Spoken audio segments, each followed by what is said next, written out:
It's 1988, and the president of Chrysler just pulled into the company parking lot in a Cobra replica, the same company selling minivans and K-cars. The same company that nearly went broke 8 years earlier. Bob Lutz, former Marine fighter pilot, walks inside, finds his design chief, and asks one question: why can't we build something like this? 3 years later, a car with no door handles, no airbags, no side windows, and exhaust pipes that burn passengers' legs paced the Indianapolis 500 on live television, and not a single one had been sold to a customer yet. But this story doesn't start with a sports car. It starts with a company that had already been saved from the grave once and was about to need saving again. Chrysler in the 1980s was running on borrowed time and borrowed money. In 1980, President Carter backed $1.5 billion in federal loan guarantees.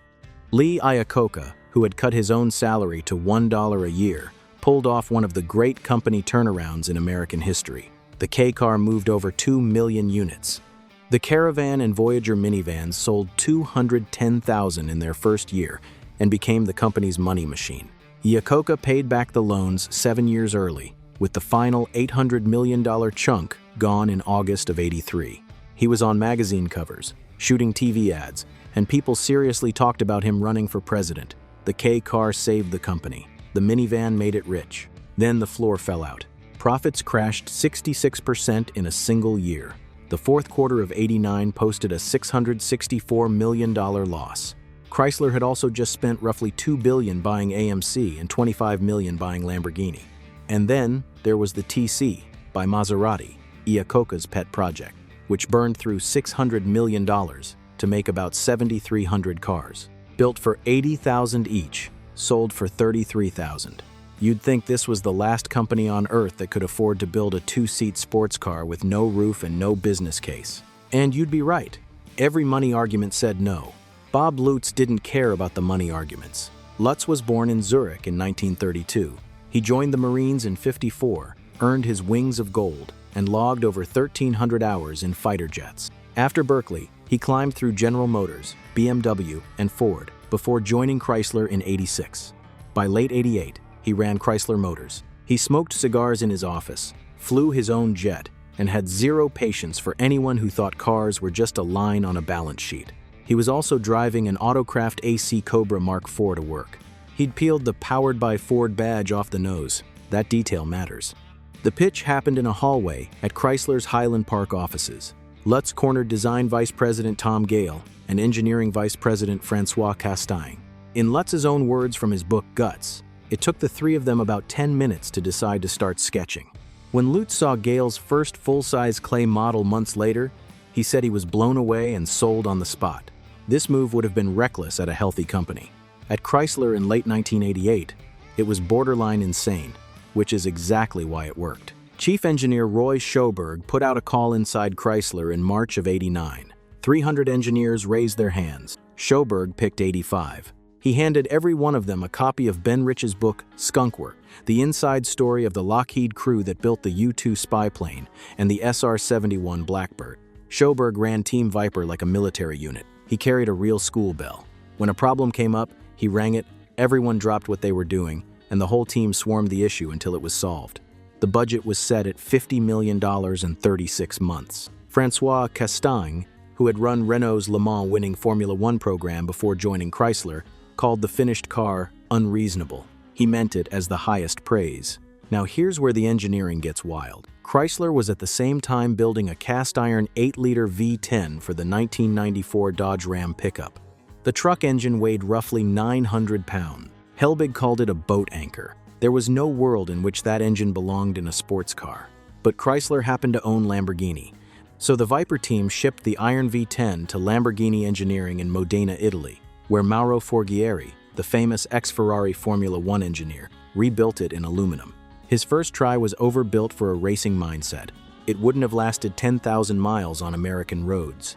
Dick Winkles, the man everyone called Mr. V10, came home from Modena and basically rebuilt the engine for real-world use, keeping Lamborghini's aluminum casting know-how while building it to last. The final V10 made 400 horsepower and 450 pound-feet of torque from 488 cubic inches.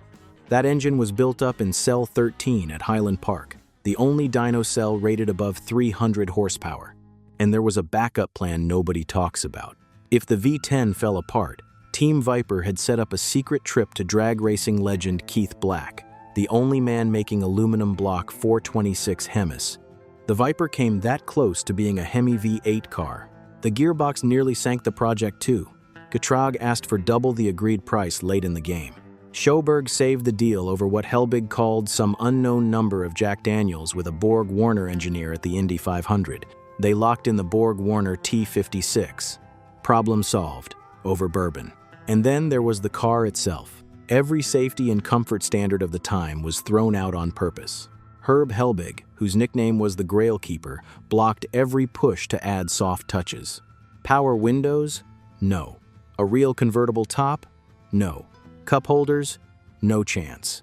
Helbig knew that the moment you started adding nice features, you stopped building a Viper and started building a Corvette. The 1992 RT10 had no outside door handle. You reached in through vinyl curtains to find the latch. No glass side windows. No airbags until '96. ABS didn't show up until 2001, 9 years into the run. Air conditioning wasn't even an option until '94. The roof was a canvas tarp. And the Viper was never, in 25 years of making them, sold with an automatic. Not once.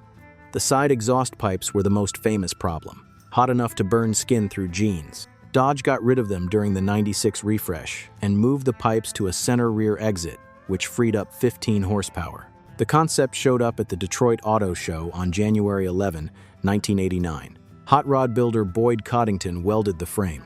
Metal crafters turned the clay into sheet metal. Roush Engineering faked a V10 by brazing 2 extra cylinders onto a V8. The real engine wasn't ready yet. None of that mattered. The crowd went so wild that photographers couldn't get a clear shot. Buyers walked up to Lutz with open checkbooks and told him to write the number in. The car press lost its mind. Chrysler, the minivan company, the K-car company, had just shown off something that looked like it belonged on a racetrack at Le Mans. The gap between the car on the stage and the company logo behind it was so wide that some writers thought it was a joke. Iacocca pushed back on the $70 million needed for production, saying it was a lot to spend with no promise it would pay off. The TC by Maserati disaster was still fresh. $600 million to build a car that sold at a loss.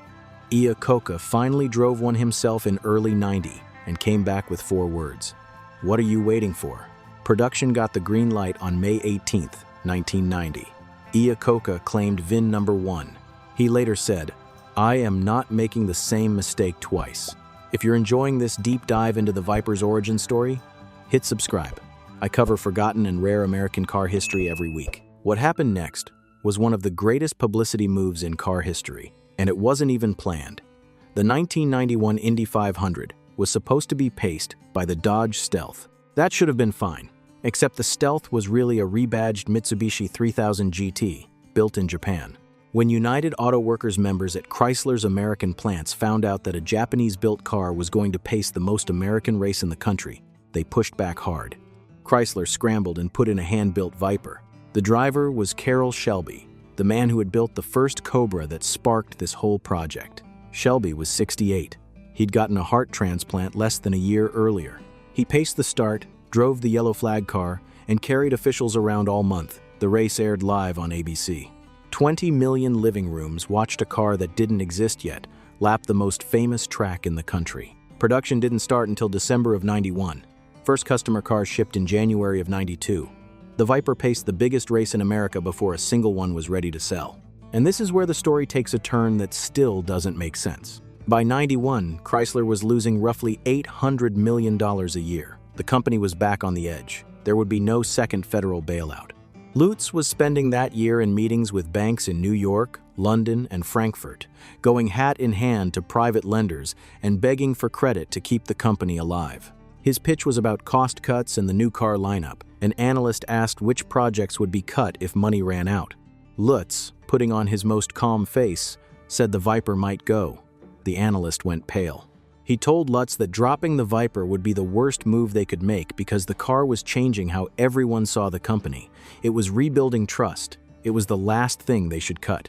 Think about that for a second. A car that made just 285 units in its first year was the thing that made bankers believe Chrysler deserved to live. At another meeting, a German bank chairman pulled Lutz aside and handed over his business card. "Mr. Lutz, this red sports car, what do you call it? Would you make sure I can buy one? I don't care what it costs. I want it bad." Lutz later said that moment locked in the credit deal. The car that every money guy inside Chrysler had fought against was the thing keeping the company's credit alive. First-year output was just 285 units, all Viper red with gray interiors, no other color choice, no options list worth talking about.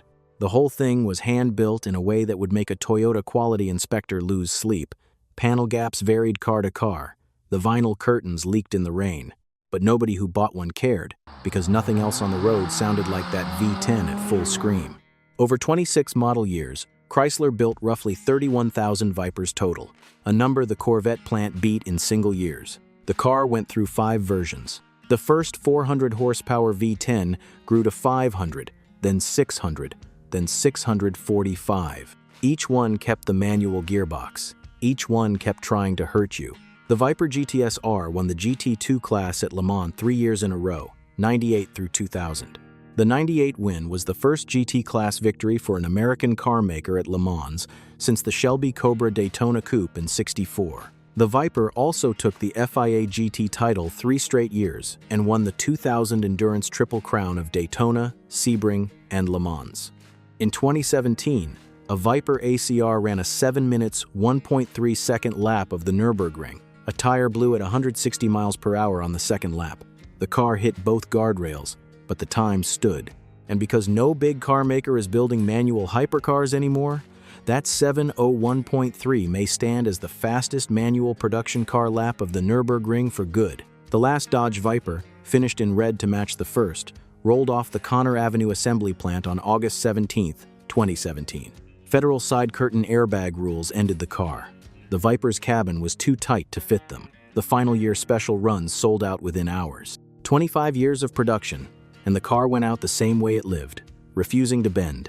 Iacocca's VIN number 1, kept until his passing in 2019, sold at auction for $285,000. The Skunkworks model that Schoberg and Casting built, the small team approach, the freedom to move fast, became the blueprint for SRT, street and racing technology. The group that built the Hellcat and Demon era of modern muscle cars. Every 700 horsepower Challenger that rumbles off a lot today exists because 85 engineers in Highland Park proved that a small team with a tight budget and no one watching over them could build something amazing. Bob Lutz, still giving interviews at 92 years old in 2024, has never stopped saying that the Viper proved something the spreadsheets could never show. That sometimes the most reckless product a dying company could build was also the only thing that could save it. The sources for this video are linked in the description. If you want to see another car that almost didn't survive the suits, that video is on screen now. Otherwise, I'll see you in the next one.